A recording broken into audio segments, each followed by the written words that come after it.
Donald Trump in his clown car of a cabinet and vice president entertained the South African president yesterday.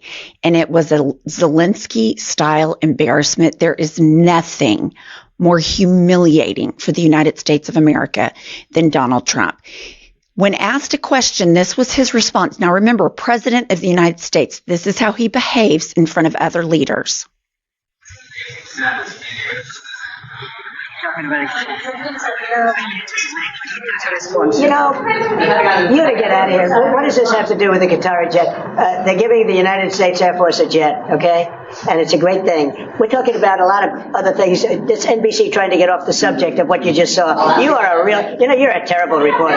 Number one, you don't have what it takes to be a reporter. You're not smart enough. But for you to go into a subject about a jet that was given to the United States Air Force, which is a very nice thing, they also gave $5.1 trillion worth of investment. Which is questionable. Okay, that's enough.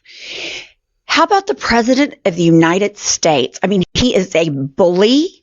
He is hateful. He is mean. And for Donald Trump to call someone stupid is just too much. This is the news cycle. Trump acts like an ass, rinse, repeat, next day. We get here and we report it over and over and over. These are attacks on the press. He thinks he's above everything. And these Trumpian style tactics on the press are not just limited to MAGA. We had somebody on our podcast yesterday, a Democrat, and somebody in her office called us to lecture and belittle our producer about questions we asked. So this is a very serious time in America when journalists who are asking sincere questions about transparency, and you have elected leaders that think they are above answering in a transparent way. This is fascist. This is authoritarian. These are the makings of a dictatorship. And I'm not so sure that we're not already there. We've got a Danish guy that's in prison right now. He's been in there for 30 days from Denmark, who didn't fill out the right paperwork 10 years ago. He's got 4 kids, American citizen kids. We've thrown him. We have all these kids. We have all these people down in a concentration camp in El Salvador. But Trump acts like an ass, and then we all cover that. Meanwhile, this bill is getting passed that's going to take away health care from 13 million Americans. But yeah, Trump's an ass all day, every day, rinse, repeat. We'll do the exact same episode tomorrow. Right. Okay. So then the president of South Africa completely makes fun of Trump, and Trump is so stupid, he doesn't even know it. He talked about after viewing a thing where thousands of people are dead. I'm sorry I didn't have a plane to get. I wish you did. I would take it. If your country offered the United States Air Force a plane, I would take it. Okay.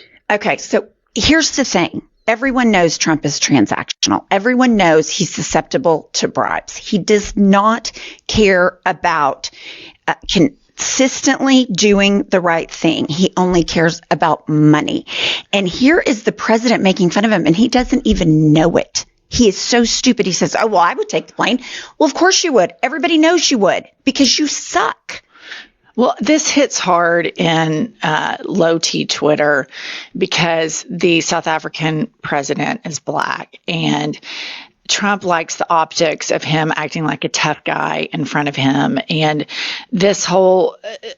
for me, this entire thing of covering Trump acting like an ass on the global stage is a distraction from the damage that they're causing to the supporters of that movement that are getting hoodwinked by this administration. Here's your shiny object. You're going to watch Trump bully a black man in the Oval, which hits hard in the base. Meanwhile, he is draining the American economy of services and goods, and he's filtering all the money to the billionaire class, to his friends. He absolutely is. And interestingly enough, the Republicans did all the bill in secret overnight. This new bill they passed, they wouldn't read it aloud during the daytime because they knew how damaging it was. And now we have a bill that's going to strip millions and millions of Americans from health care, from poor children, food benefits. And do you know who will not suffer under this new tax plan? The billionaires. All of these cuts are nothing more than enrichment of the billionaire class.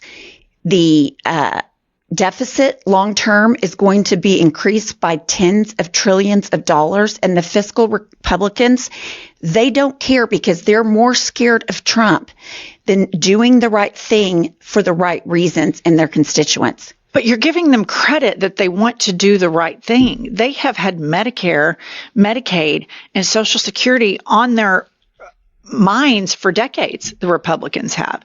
To start the argument about Republicans that they care about doing the right thing is just intellectually dishonest. The entire Republican movement has been to demonize the poor.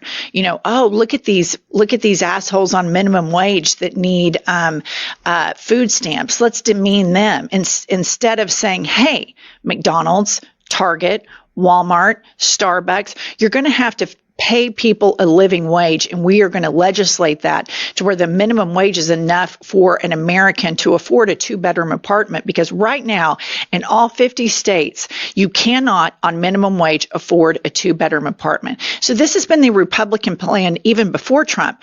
Trump is just diabolical enough to let them pass it all, and the base is so indoctrinated into all of this that they bully a black man in the Oval Office, bully Zelensky, talk about airplanes and all of this stuff as a distraction from the final nail in the coffin of shifting all of the money to the very, very, very top and making the American public dumber and poorer and sicker.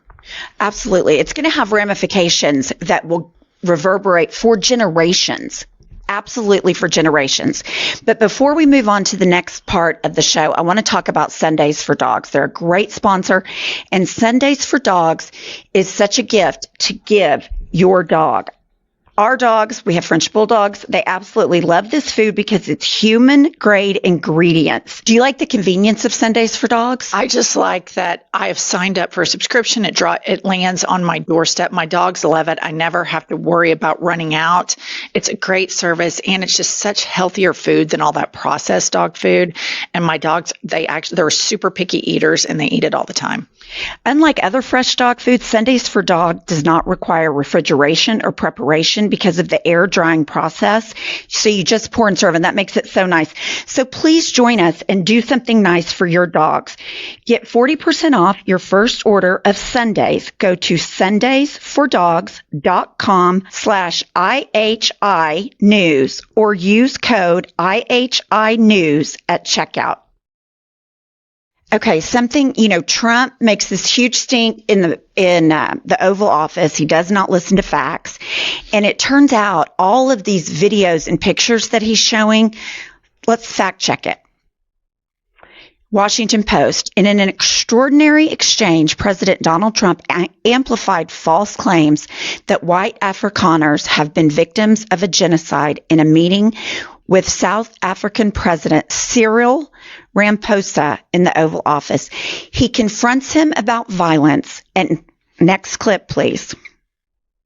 Trump showed photos from Congo as proof of white genocide in South Africa.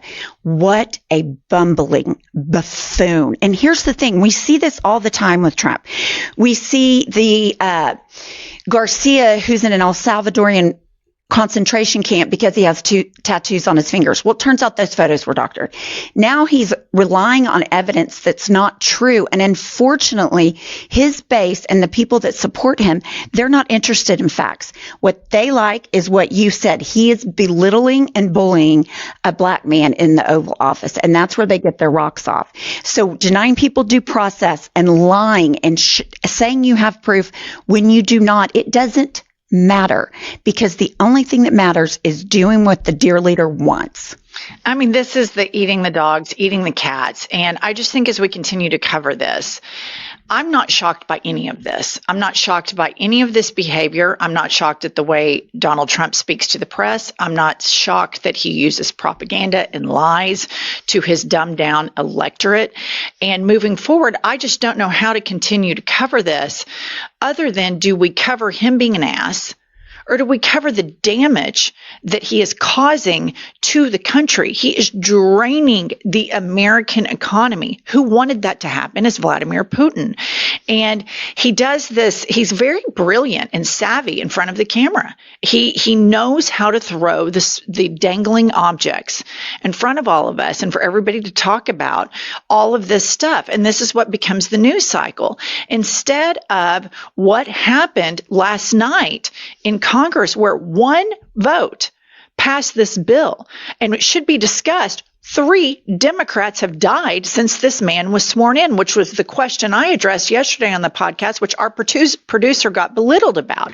So as you try to cover this, can we talk honestly about what's happening in the United States right now? The Democrats are voting for a man who has terminal cancer to be in an oversight position of this shit show. And then we ask about it and we are then belittled, and our producers condescended to for asking a very honest question, because look at what that vote did. Look at what that did. Look at what Trump does yesterday to distract from all of this. He is shifting and draining the American institutions and economy of every sense of power. And I don't know how we come back from this. I don't either, but we need to come together. We need to protest. We need to form a resistance. Please subscribe to our channel. 47% of you are watching but not subscribing, so please subscribe and we'll stick with us for more news.